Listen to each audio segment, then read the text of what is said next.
Hey, y'all. We're back. Did you like what I did there? I like that. You picked up on it. I did. A lot of things are picking up. A lot of things. I just hope they don't pick up that TV, because where would we be without it in today's world? Hey, it's River Talk 2.0. Hello, Deacon. Hey, Jack. We've got a young lady joining us now who has been on River Talk a lot. A lot. Well, what's so funny? I kind of just caught on the fact that she was with HTC, and now she's with HGT. See. Yeah, HTTC. That's just weird. So your whole career follows initials. That's right. Yeah. Good to have you with us, Nicole Thanks. Hyman. It's great to be This is here. the first time I've talked with you in like a public capacity like this since you went over to Georgetown I Tech. know. They've been keeping me busy. You know, I started August 1st, and that was the busiest time, I think, of the year. So you had it made over there at HTC. You just kicked back. Yeah. After 21 years, Pretending you were working. I mean, starting fresh, everything brand new, building everything from scratch, and really trying to get to know actually what I'm doing and who I'm working with and all the resources available, and then, you know, just getting to know the whole college environment. So it's been great. It's been a good change for me. I remember when you were getting your feet wet over at HTC. I mean, I remember before she was even over at HTC, and you were heavily involved in the educational side of things. I mean, you brought so many things to the table on the education front, which is just kind of setting you up for this move now. I mean, God's always in control. I think so. I mean, you just never know. Obviously, you know, I majored in marketing at Coastal Carolina University, but when I started at HTC and really saw the public relations side of things, because HTC is so involved in the community and giving back, and especially working with the area schools.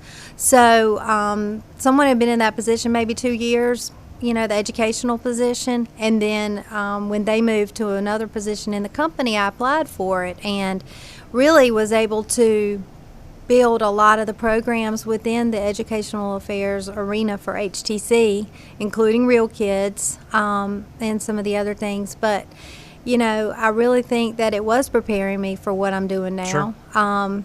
You know, because education was such a big part of my job. But, you know, I think it's just built over time and set me up for this position at HGTC.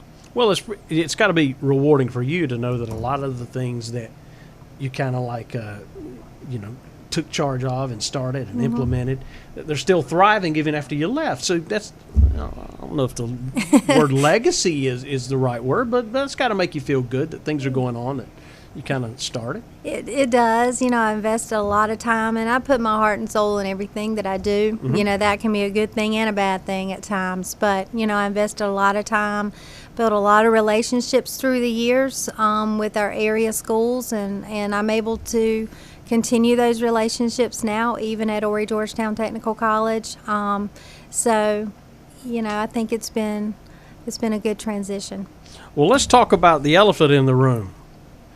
There are no classes over there at the school. Not physical classes. You're doing some online stuff, distance learning. Right. As you know, with the coronavirus and what we're having to face as a nation and a state, we've had to make some changes. And a lot of those decisions have come from the governor as to what we can and cannot do.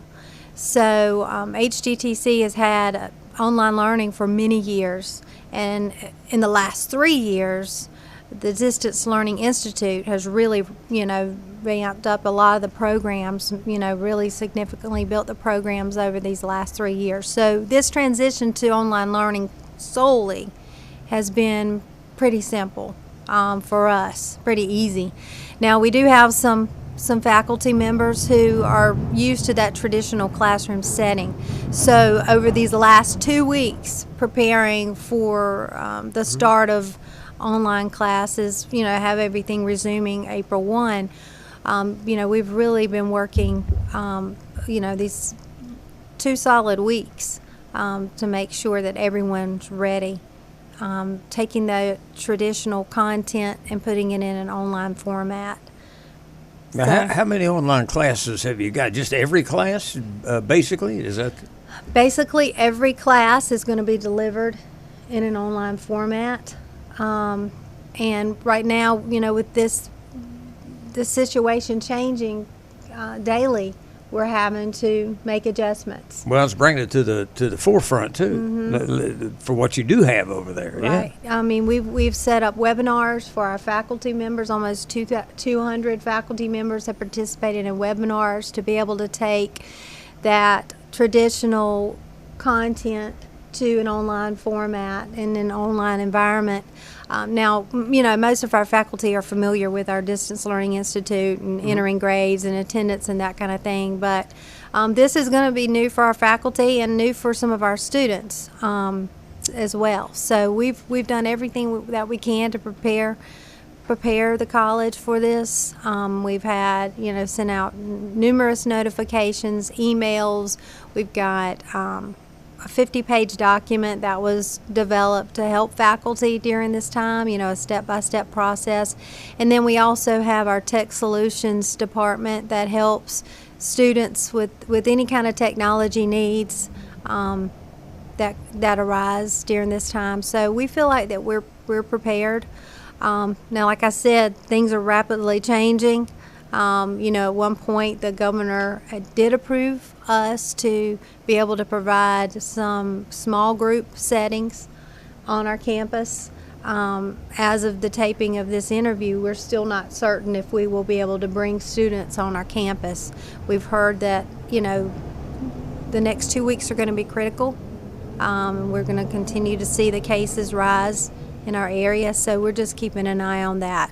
Of course, the safety and well-being of everyone, our students, our faculty, our staff members, that's our primary concern right now. Sure. I see you brought some work with you there. Yeah. Brought your own computer. We've been here. working remotely. Yeah. Some of us have been in and out of the office. Right. But, we did have to close. The governor, made the executive order that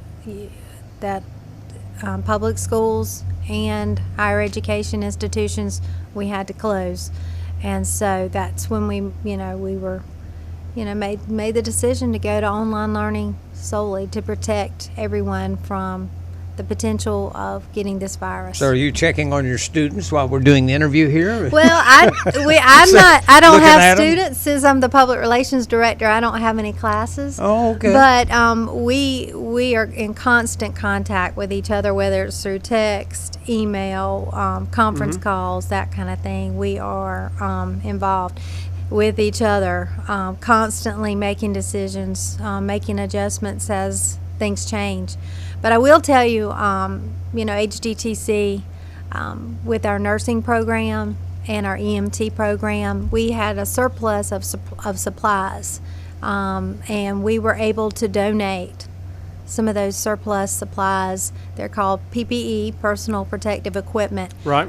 You're talking about gloves, Yeah. isolation gowns, masks, surgical caps, to several local healthcare facilities in our area. So That's I'm very really good. proud that Very we good. were able to take this situation and use what we had available to help those partners in our community. As you know, with us being a technical college, we keep our finger on the pulse of business and industry and their needs in our community. And so we work with a lot of healthcare facilities, nursing homes, hospitals, behavioral health facilities in the Right. area. Okay. They hire our students, and so this time around we were able to help them address the shortage. I'm sure you've heard of the shortage Yeah. of supplies, and that also included ventilators as well. So I'm really proud of what we've been able to do. Well, at some point, there's only so much that can be done online. You kind of touched on that you're waiting if you can. I mean, I'm thinking on the culinary side, or what do you do? Put it in the oven, take a picture, Well, we have or welding? exactly. We have our No, you microwave it, make it go by faster. We have our deans and those who are in leadership positions, and they're more familiar with what needs to be Right. taught and what the students need to learn. So they're our content experts, and we're kind of working with them to identify what we can and cannot do, and making sure that, especially those students who are planning to graduate spring 2020, that they have what they need to graduate. Student success is our mission, and we are not deviating from that at all. We are moving forward with student success. We care about our students. We care. It is a family atmosphere. We're taking this case by case and going from there. Well, what are you guys doing now, or if anything, for enrollment next time around? I mean, because kids are going to be getting out, and the fall's not that far off. Well, Of course, I've only got a freshman in high school, but right. if I had a senior, I'd be sweating it as a parent. What are we going to do here? Well, Maymester, summer, fall, we're registering students right now. You can do that online. You can apply, register, everything online. Look for those schedules and build those schedules online. We do have people available to work with students as needed, but of course, like I said, it'll be done online. And we're just being very careful right now. It's out of an abundance of caution that we, make sure that we don't have anyone on our campus. We don't want to expose anyone unnecessarily to this virus. So we're just taking it day by day. But we encourage people to go online, go on our website. We have a coronavirus advisory page. All of the information is there. We have a link for our Distance Learning Institute. All of the information is there. There's also a video from Daniel Hoppy, who is our Executive Director of Academic Services and Professional Development. He's really been the team leader in this effort for online learning, and he's got a video that's really helpful for students, any student, not just at HDTC, but other students. We hope that there will be some students who may be finishing up their spring semester somewhere else, and they may be coming home for the summer. We'd love to have them take some classes at HDTC. We call those transient students.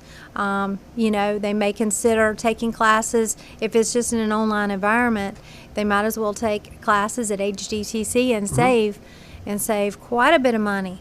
There is a 60% plus annual savings with HGTC versus a four-year university. So, of course, we're working with Coastal Carolina University, as we always have. We're working with Horry County Schools on those dual enrollment students. So our partnerships are continuing even throughout this entire process. Well, what about somebody who has been displaced? They may or may not have a job when we come back from some of the quarantines.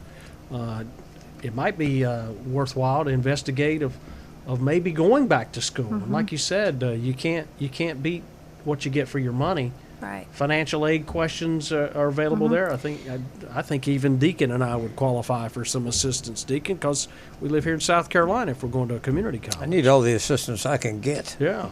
In all categories. Well, there are scholarships available, and people don't realize it, what all is available for folks. And so I would encourage people to look into it, give us a call, go on our website. This may be an opportunity to turn a bad situation into something great. good as they look to the future, because that's what HGTC is all about. That's our mission. That's, we're here for the community. We always say this is your college, HDTC is your college, and there's always a lot more than people realize. And we have 65 programs, that's degree, certificate, continuing education programs available. And it's really just to better the quality of life for everyone, whether you're 18 just getting ready to graduate from high school, or if you're someone like us who just wants to go back to school and maybe try a new trade or and just do something different. So, Nicole, you are a walking kiosk of information.